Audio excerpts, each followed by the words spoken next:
भारतीय हुकूमत और अदारे अमेरिका, फ्रांस और बरतानिया से जेट इंजन की खरीदारी के लिए अरबों डॉलर खर्च करने जा रहे हैं, क्योंकि मुल्की तौर पर बनाया जाने वाला जो कैवलरी इंजन था वो नाकाम हो चुका है। और ये अब भारतीय फ़ज़ाइया मुल्की जेट तैयारों को ताकत देने के लिए फ्रांसीसी कंपनी से 7.5 बिलियन डॉलर का मुआहदा करने जा रही हैं। भारत ने अपने मुल्की तौर पर तैयार करदा तजीज़ तैयारों के लिए मुल्की तौर पर ही इंजन बनाने का फैसला किया था, जो कई अरब के खर्चे के बावजूद आज भी कामयाब नहीं हो सका। और मज़ेदार हकीकत यह है कि भारत जो पिछले 40 सालों से इंजन बनाने की कोशिश कर रहा है, आज भी इंजन की टेस्टिंग के लिए इंजन को रूस भिजवाता है।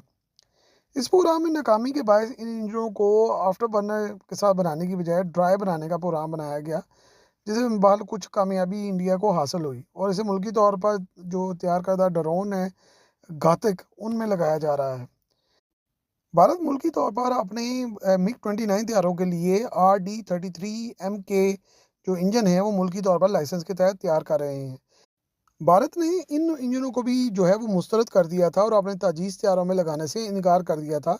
और वजह ये बताई गई थी कि ये तैयार जो इंजन हैं वो बहुत ज़्यादा धुआँ देते हैं, इतने ताकतवर नहीं हैं और इनकी सप्लाई चेन जो है वो बहरहाल ख़राब है, क्योंकि उस वक़्त रूस के जो वो हालात थे अंदरूनी वो ख़राब थे, इसलिए उसकी फरहमी में ताख़ीर हो रही थी।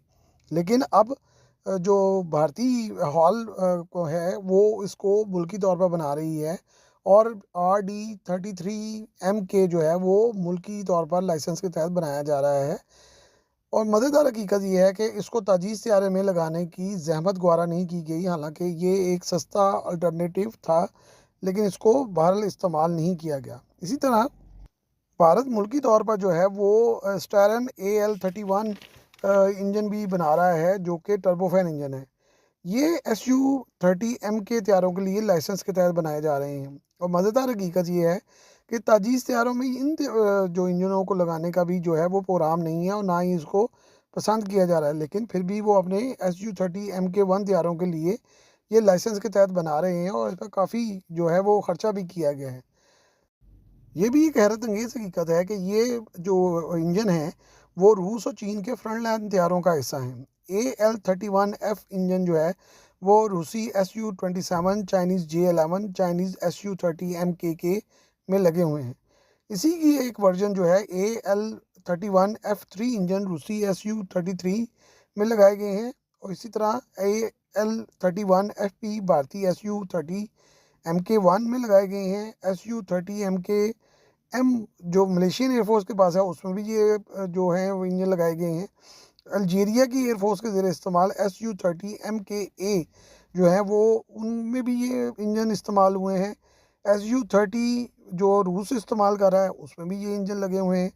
चाइनीज़ J-10, चाइनीज़ J-20 के पुराने मॉडल्स SU-35, SU-37 और SU-57 सभी में ये जो है वो इंजन लगे हुए हैं, लेकिन भारत इन इंजनों को अपने तजीज़ तैयारों में लगाने पर राज़ी नहीं है। इसकी नई वर्जन जो है SU-57 में लगाई गई है। AL-41F1 जो है वो SU-57 में लगाए गए हैं, जो कि बड़े ही कामयाब हैं और रिलायबल हैं। ये इंजन दुनिया भर में बहुत ज़्यादा काबिल भरोसा माने जाते हैं और इनकी ओवरऑलिंग के बगैर जो सर्विस लाइफ है वो तकरीबन 4000 घंटे है और अगर इनकी देखभाल अच्छी की जाए तो इनकी सर्विस लाइफ जो है वो मज़ीद 1000 घंटा जो है वो बढ़ जाती है। भारत में इसकी लाइसेंस प्रोडक्शन हो रही है, जिसके तहत ऐसे 30 इंजन जो हैं वो हर साल तैयार हो सकेंगे और उन्होंने मुल्की तौर पर काफ़ी इंजन तैयार भी किए हैं। भारत ने 3.1 बिलियन डॉलर का मुआहदा जो है वो चंद साल पहले किया था इन इंजनों के लिए और बहुत ज़्यादा जो रिलायबल इंजन जो है वो इंजन 60% टेक्नोलॉजी जो है वो रूस ने भारत को दी है। इसके बावजूद भारत इन इंजनों को अपने मुल्की तौर पर तैयार करदा तैयारों में लगाने को बिल्कुल राज़ी नहीं है। भारत जो पिछले कई सालों से जो है वो अमेरिकी इंजनों का इंतज़ार कर रहा है और GE404 इंजन का इंतज़ार करने में उसे कई साल लगे हैं, क्योंकि 2004 के बाद से तकरीबन 25 इंजन ही इंडिया को फ़राहम किए गए हैं, जिसकी फ़राहमी जो है वो पहले रोक दी गई थी, फिर ज़्यादा कीमत लगाई गई और अब अगर अमेरिका और भारत के हालात जो हैं एक दूसरे के साथ ख़राब हो जाते हैं या कोई मसले मसाइल क्रिएट हो जाते हैं तो फिर इन इंजनों की जो फ़राहमी है वो रोक दी जाएगी। और मज़ेदार बात ये है कि अगर इन इंजनों की फ़राहमी रोक गई तो सारे ताजीज़ तैयारे जो हैं वो ग्राउंड हो जाएंगे।